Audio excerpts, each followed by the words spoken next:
and welcome to Assorted Crackers Podcast. I'm Eric, and I am here with Lee and Wilson, and today we have a special guest. McCauley Williams is joining us, and if you don't know his name, he is the founder and CEO of Morningside Brands, and if you don't know what Morningside Brands are, tune in, listen up, because you're about to find out, because we are a show, as you know, that loves spirits, particularly bourbon. Check that box. And we also love Memphis brands and Memphis companies. We're going to check that box with Morningside Brands as well. So McCauley, welcome. We're looking forward to getting to know you a little bit. Thanks for having me, guys. Excited to be here. We're excited you're here. All right, let's get going. So there's a couple of ways we get into this, but truly we love to talk about Memphis brands, Memphis companies. So let's start there. Where did Morningside Brands come from? I know you've got a couple of different spirits that kind of sit in that house, so we're going to get into that. But tell a little bit how you got started. Yeah, so Morningside's a portfolio of premium spirits. We have Almadel Jaguar Tequila, Weimar Gin House, and Duck Club Bourbon.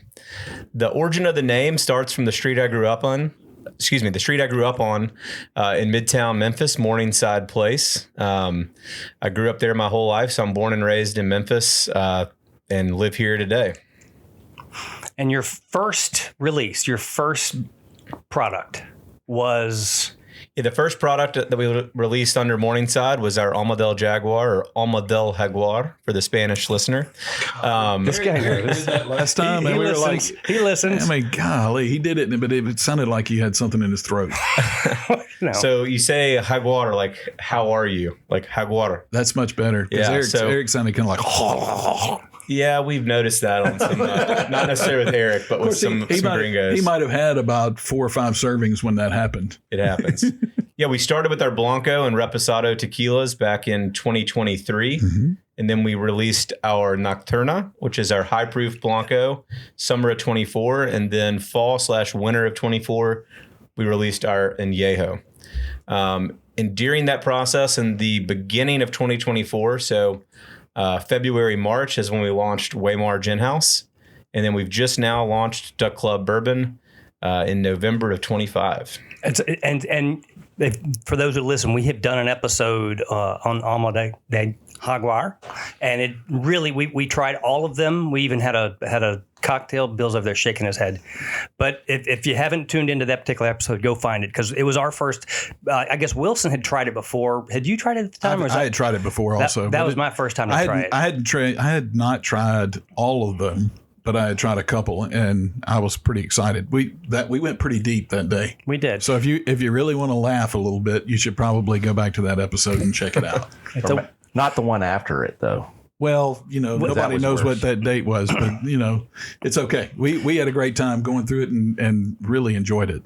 But one of the things that I really enjoyed as we learned more about your tequila line is your commitment to preserving the Jaguar, and not just, this is not just fluffy brand marketing. You guys have financial commitments to a project that is about the Northern Jaguar project. And the more I read about that, the more then I as I looked through your lines, Duck Club also has a commitment to conserving wetlands, which it's again, you've got not just these are natural ties to the brands that you're selling. So talk about just sort of your commitment to conservation as you built the business and why that's important to you. Yeah, I grew up in the outdoors. So I grew up in Memphis, but my family is from our family farm outside of Clarksville, Tennessee. I guess I'm an 8th generation Tennessean. The farm's been in our family since the Revolutionary War.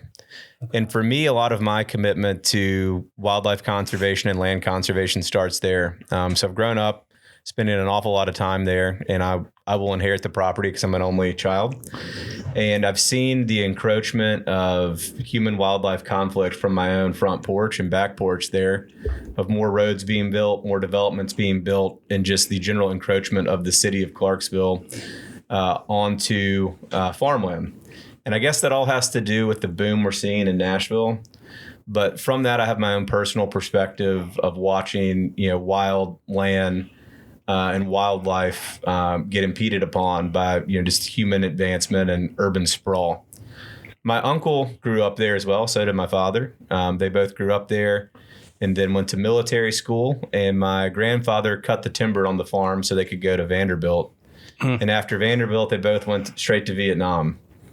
After Nam, my dad chose a more conventional path and tried to get a job somewhere and couldn't, and found out the University of Memphis was accepting every applicant that applied.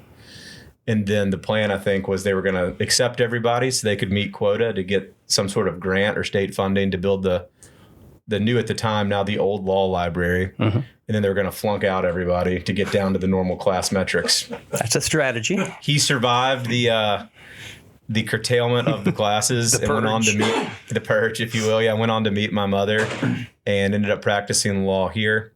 But my uncle went back after Nam to work on our family farm.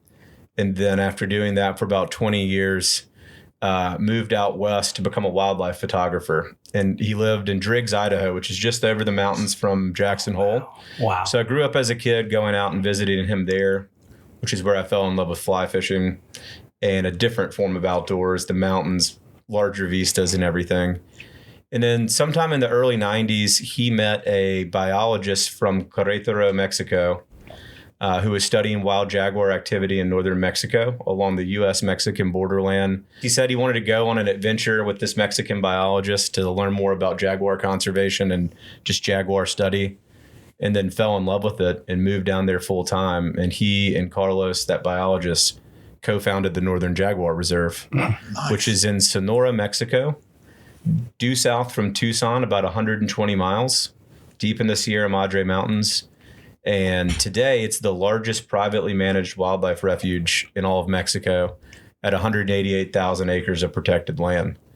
So I created the tequila to raise money and awareness for my uncle's life's work, which is the Northern Jaguar Reserve in his project. So we donate 10% of our profits. We host fundraisers.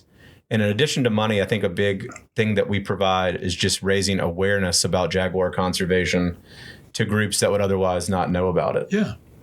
So, I mean, Well, and it's very cool, too. The name means spirit of the jaguar, Exactly. which I think is very cool. So I said you checked 2 boxes. That's a third. So yes, we do enjoy spirits and bourbon in particular. Yes, we do love Memphis brands and Memphis companies. We love outdoors and conservation as well. So you're a perfect fit for the show.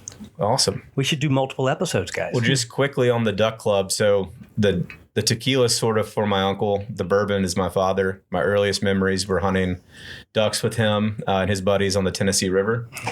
And from there, I learned about Ducks Unlimited, which is, of course, headquartered here in Memphis, and have been involved in various degrees of duck hunting and duck conservation over the years, and realized there was sort of a void. There wasn't a brand really speaking to the duck hunter and wetland conservation, and kind of building the roadmap with the tequila and jaguars. A light bulb went off, and Duck Club Bourbon was born. nice. So your bourbon origin story then starts with. Yeah, So my personal story is I grew up here in Memphis, went to University of Virginia, didn't know what I was going to do. My dad said I should go to law school because it would open more doors than it would close. And I said, Dad, that's great. Maybe I'll go to law school in a few years. But the deadline to take the LSAT has passed. And he said, well, Tennessee, Memphis, and Ole Miss are still accepting applications. Get your ass in there and take the exam. And I was like, it's like it's in the middle of finals. And he's like, well, take your finals and then go take the damn LSAT. Yeah. And I was like, well, I don't know how well I'm going to do. A couple of days of preparation and also trying to study for finals, but I didn't know what I was going to do. I was a double major in English and history, which is effectively a double major in nothing. A pre-law, I think, is what they call that. Well, it kind of works out that way. Or maybe communications. It does. Well, I was a history major as well. And so But you just skipped the LSAT part. I did skip the LSAT part because I fell in love, got married, then we had kids, and I just never went back. So law school really was an option for you, Wilson? I thought about it for sure. Interesting. Anyway, we digress. Anyways, fast forwarding, I ended up going to law school and I ended up going to Ole Miss. And I got a job at Baker Donaldson here in Memphis. That's when I moved back in 2014 when I passed the Tennessee bar.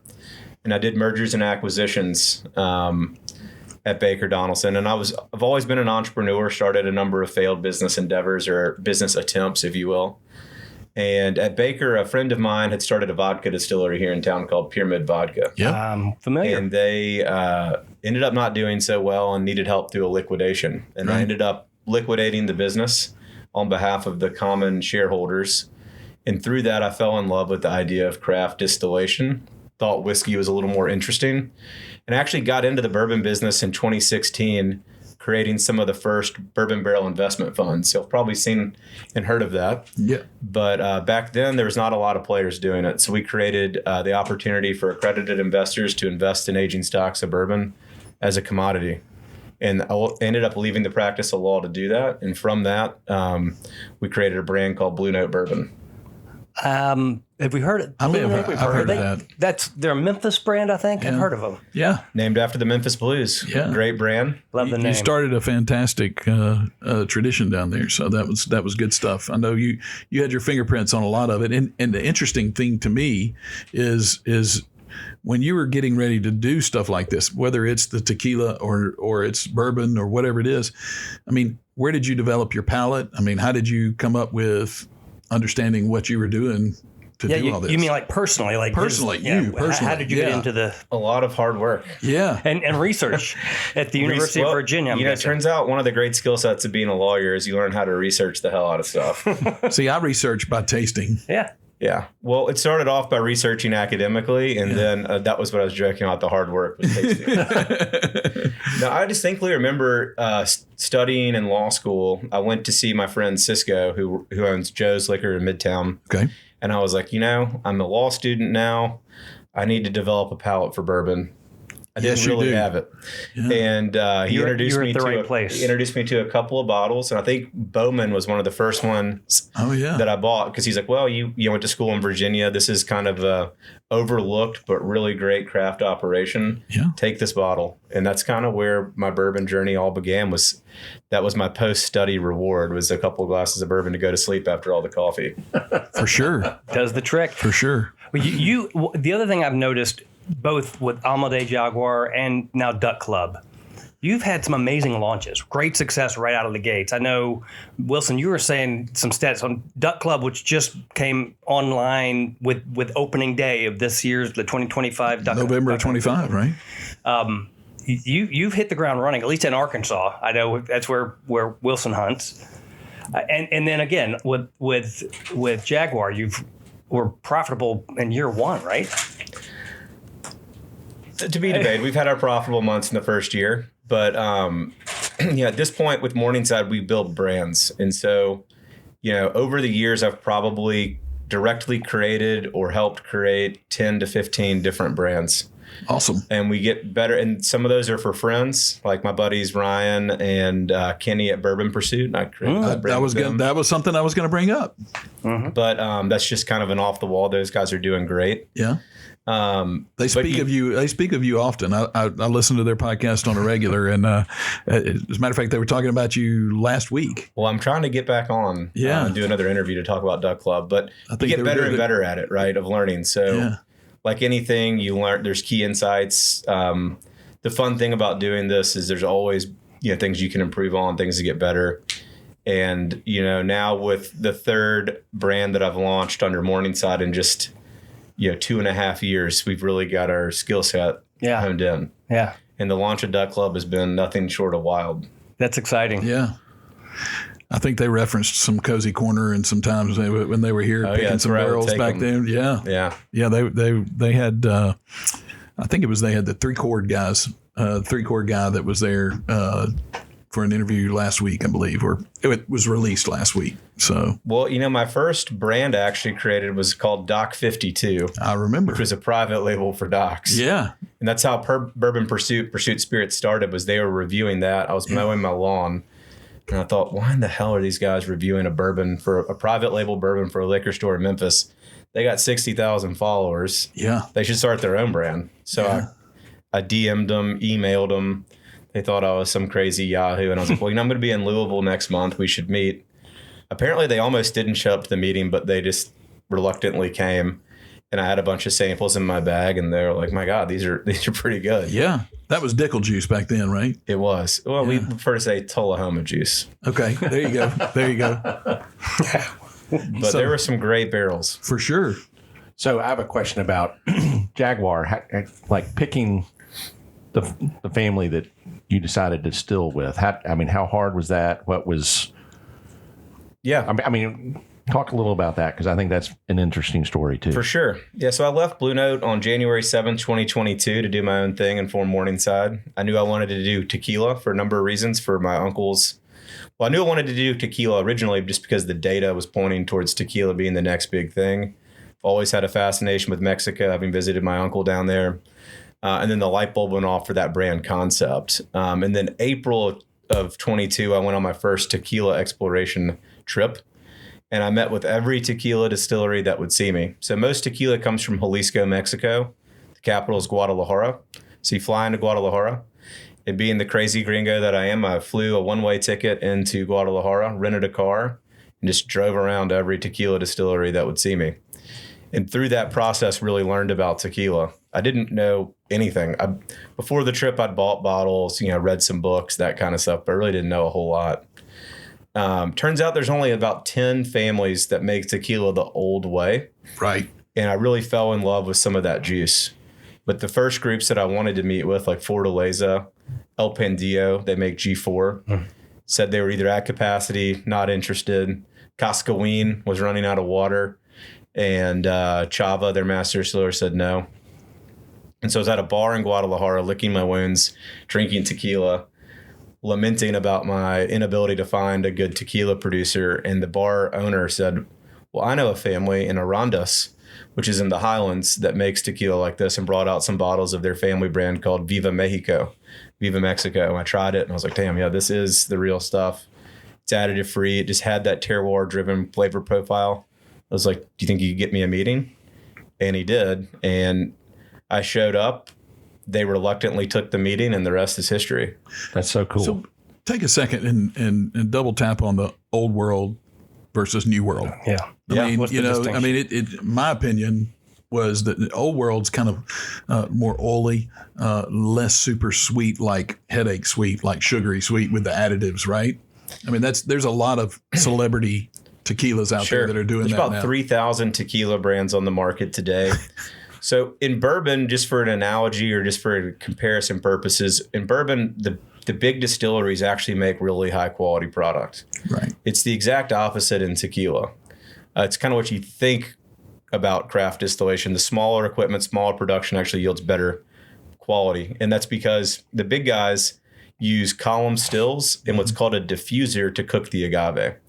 So it all starts with the agave plant, how it's grown, how it's harvested, how it's cooked, how it's milled, how it's fermented and distilled. The big guys use what's called a diffuser, and they use chemical hydrolysis to remove and separate the sugars from That the agave can never plant. be good. Hydrolysis? What's your problem with hydrolysis? No, it's chemicals. Chemicals. Yeah, And it then starts with chemicals, and then it comes with the other processes. Yes. No, fair enough. The old way is using a brick oven to slowly cook the agave piñas like Memphis barbecue, low and slow. There you go. go. And that brings out a lot more flavor. And then you have covered fermentation that the big guys use versus the small guys use open air. Cultivated yeast versus wild yeasts. And then the smaller producers, the old world producers, use small copper pot stills versus column stills. Okay. And because, bourbon's all about aging, right? And how much oak impact you can impart into the spirit. Yeah, the wood makes the difference in the bourbon. It makes all the difference. So you want a really clean, neutral spirit going into the barrel. In tequila, since, añejo only ages for a year, you really want the agave itself to shine through. And so the big column stills will strip out all the flavor and effectively make an agave vodka. The pot still leaves, if done right, a lot of the natural essence of agave. So it's really the entire process that's different at every level. So one of the things that we do love to do on this show is try new things, try new flavors. And Let's do it. Can't help but notice you walked in with a bottle that looks Oh, yeah. really attractive. I Tell like us the color about that anyway. bottle. Yeah. I brought in a special bottle. So we released a new series under Jaguar, and it's been a little overshadowed by the launch of Duck Club. But under Alma del Jaguar, we have Blanco, Repo, Añejo, and our high proof Blanco. But I have a new 5-part series called Barricas. It's the Barricas series, and they're all exotic cask aged Añejos. And this one I believe to be the most special. It's the first ever tequila añejo aged exclusively in Japanese Mizunara oak that I imported from northern Japan to Mexico. It's aged 22 months. It's all the information's right here on the back. It's single estate agave, brick oven cook, open air fermentation, roller mill extracted, double distilled in small copper pots, and then aged for 22 and a half months in Japanese Mizunara oak. So 22 and a half months. That's like Almost the double it's 10 months. It's 10 months longer. So is it almost like an extra? An extra is at 36 months, but it's going that direction. But the nuances of flavor are great. Again, it's a 5-part series where we do different casks. Yeah. Y'all pour it up. Pour them up. Let them have it. Let's go. The color is just gorgeous. I love that gold. Light golden amber. Yes. Fantastic. So how did you come up with the Japanese? Something I'd always wanted to do. So Mizunara oak is the most expensive, rarest form of oak in the world. Oh my God! It's hard to talk and pour, isn't it, McCauley? It is. You got to I'm trying to focus. You got to here. concentrate. But it's something I'd always wanted to do. That smells delightful. And it took around 15 months to get the barrels in. To put it in perspective, like a new good smell. bourbon barrel for a bourbon production costs around $180 to $200. A nice new French oak wine cask is about $700. We get other exotics like Vino de Naranja, Calvados, Port, Sherry, all that stuff, $700 to $900 a barrel. The virgin Mizunara oak are $4,500 a barrel. Oh, okay. Before you ship it all the way from Japan. Do you only get to use it once? No, we can reuse them. Okay. So this is really special. Oh my! So when you're reusing the barrels, is that because you don't age them more than 12 to 36 months? No, or is it just the only it reason why doesn't change bourbon the- is only used once has to do with the law from the timber lobby. Right. You can reuse them, and that's why the rest of the world reuses all the bourbon barrels. I didn't realize that. So is it charred? These are not charred; these are toasted. Okay. You're gonna try. I'm telling you, you've missed the reaction from. This is gorgeous. So I mean, on the nose, I'm getting This is I'm getting, like, gorgeous. This is super like bell pepper type, like just sweet. Light smoke, little citrus, like orange. This is Definitely citrus. There's even some Oriental or Asian teas going on. yeah. Yeah. Sandalwood. This will open up as it sits here, so Is this available? Like if one of our listeners wants to run out and grab a bottle, how hard is it going to be to find? We've over allocated the Memphis market, but Thank you. across all 5, because we live here, across all 5 expressions. So I also did Pearwood, Vino de Naranja, Calvados, and Port Cask in the Barricas series. Barricas means casks, so it's an exploration series into exotic casks. It all comes in this taller bottle. We feature the same drawing of the Jaguar, but we do him in color. Mm-hmm. And then behind the cat, there's an image of something to do with an homage or nod to the barrel. So this one has Japanese kind of artwork and snow-covered mountains. The pear has a pear tree. Vino de Naranja has an orange tree, et cetera, et cetera. Are you releasing those at different times? We've released them all at once, Wilson, because we're crazy. Yeah. And the stores love it. That is so good. So yeah, the tequila what's geeks the are proof on freaking this? out. This is 88 proof. Okay. It's bottled at cask strength. I put it all in at 44% ABV, lower ABV to minimize the oak impact. Mm-hmm. The higher the ABV, the more extraction you're going to get. Right. And so we really want the natural agave and the base Blanca tequila to still show through. So I mean, from what I've read and what I've heard you say about conservation, you're very thoughtful of your footprint and the footprint that you leave behind and how you do things and your recycling and you're careful with the environment also. Is that accurate? We try to be. Yeah. So, I mean, talk to me about that and not just your heart for conservation, but your heart for where we live. Well, look, it kind of goes back to me watching my farm and neighboring farms get taken over by housing developments and more roads. You know, if we're not careful, there's not going to be a whole lot left of nature for future generations. I found if you remove the term climate change from conservation, it stretches across both sides of the aisle. Yeah. Everybody wants to protect wildlife. Everybody wants to, as long as it's reasonable and done smartly. But so we produce everything around us using no chemicals, Most farmers use pesticides on the agave plant. Those terrible diffusers use chemical hydrolysis instead of the oven. Yeah. We actually, with Jaguar, were the first brand to do 100% recycled packaging and in the liquor industry, period. People had used recycled elements, but nobody had done entirely recycled. So it's recycled glass, agave fiber corks. Our labels are actually made out. Our labels are actually made out of agave fiber. The corks, are repurposed corks, and then we ship in 100% recycled cardboard boxes. And I realized it didn't take that much effort or money just to go the full distance, Right. and do it that way. And these are still a very reasonable price point. The tequilas are what we're trying now is a $150 bottle, but for what it is, a bigger operation would charge $1,000 for this bottle for sure. Yeah. Well, I mean, And it starts a with lot the of people wood. would pay it. It starts with premium. if Gotta you're paying recoup that investment. $4,500 for a barrel. I mean, Yeah, I got $90,000 worth of Japanese oak. okay. Wow. So like with the pear wood and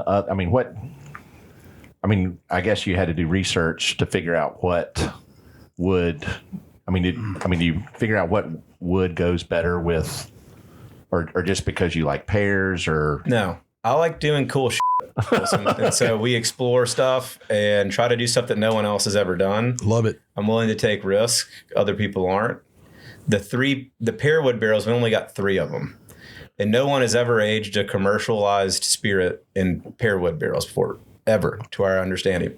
Maybe back in antiquity before it was recorded in writing, but never been done. So a cooper of ours in France said that he was making furniture. I was talking to him, catching up. He lives in Jura, France, on the French-Swiss border.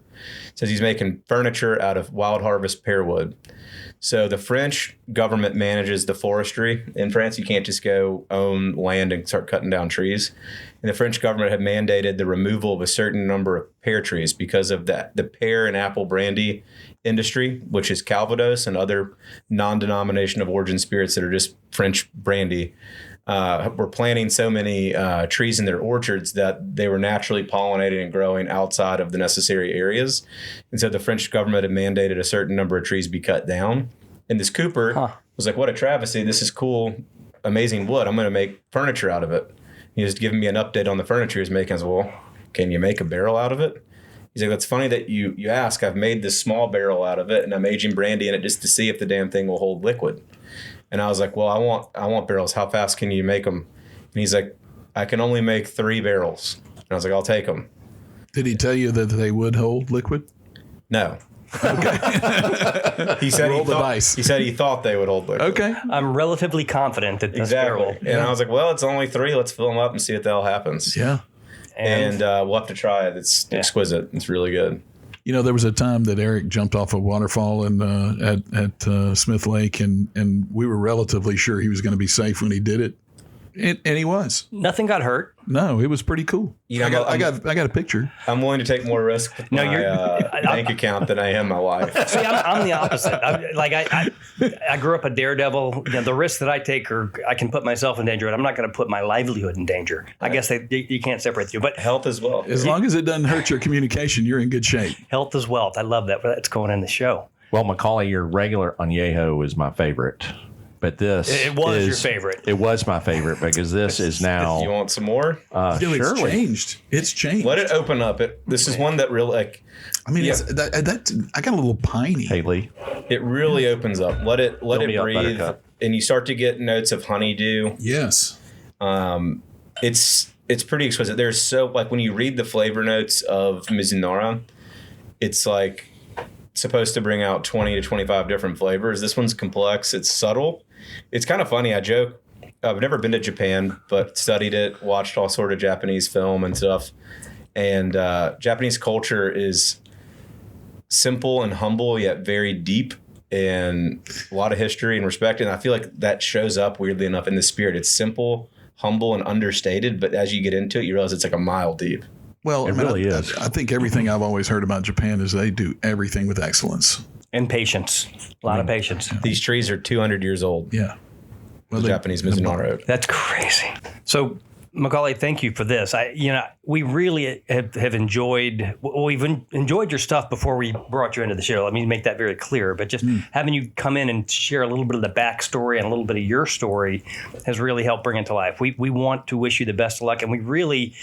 You don't need it. You've got some good product on the market right now across the gin, definitely the tequila, and we're gonna talk on the next episode a little deeper about Duck Club bourbon because we're pretty excited about that one too. But well, listen, I got one more question for you. What do you want Jaguar Tequila?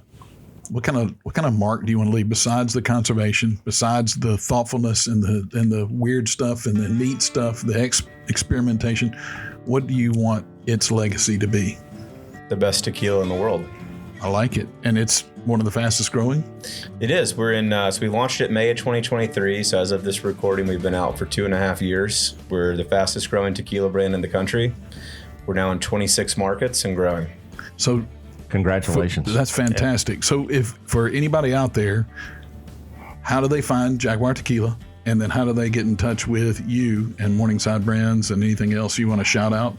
Sure. You can find our products in pretty much every local retailer here in Tennessee and any of the markets. You can go to our website at almadeljaguar.com. That's ALMADELJAGUAR.com. You can see all of our markets there, and you can get in touch with us if you just go to morningsidebrands.com. There's an email there that you can ping me on. Fantastic. And then you got an Instagram? Yeah, please follow us at Almadel Jaguar on Instagram too. That'd be great. You got a YouTube channel? We don't. I need to talk to y'all about that. Let's do that. Let's go. Well, he's plugging channels, Lee. What about the assorted crackers? I mean, I know that we're not quite as popular as Morningside Brands, but we're getting there. Hey, so how do people find us? They can find us at 3assortedcrackers@gmail.com. That's how you can reach us if you want to send us an email. We love suggestions. We love to try new flavors. So send us some ideas. Send us some cocktails, something to try, some drinks. You can send us bourbon or tequila. We're happy to take it anytime you want to send it to us. Although you can't send it via email, but we'll pick it up if you just send me a note. The next thing you can do is you can follow us on Instagram at 3assortedcrackers. And we also have now started a YouTube channel, which you can find us at 3 Assorted Crackers, all one word. And it's all together, so you can find us in there. Please subscribe, like, share. It's our love language. We'd love to hear from you. Awesome. Thank you, Lee. Wilson, bring us home. What does this remind you of?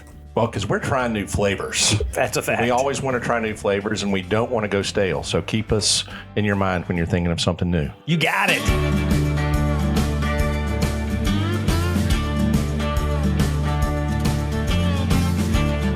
Did you want to confirm that this sounded all right? I was going to say, let's do a little sound check. Do I need to be closer? What's the distance here, boss? How do I sound? Yeah. Right there. Perfect. That's rich. Hey, That's rich. There you go. Oh, nice. Nice.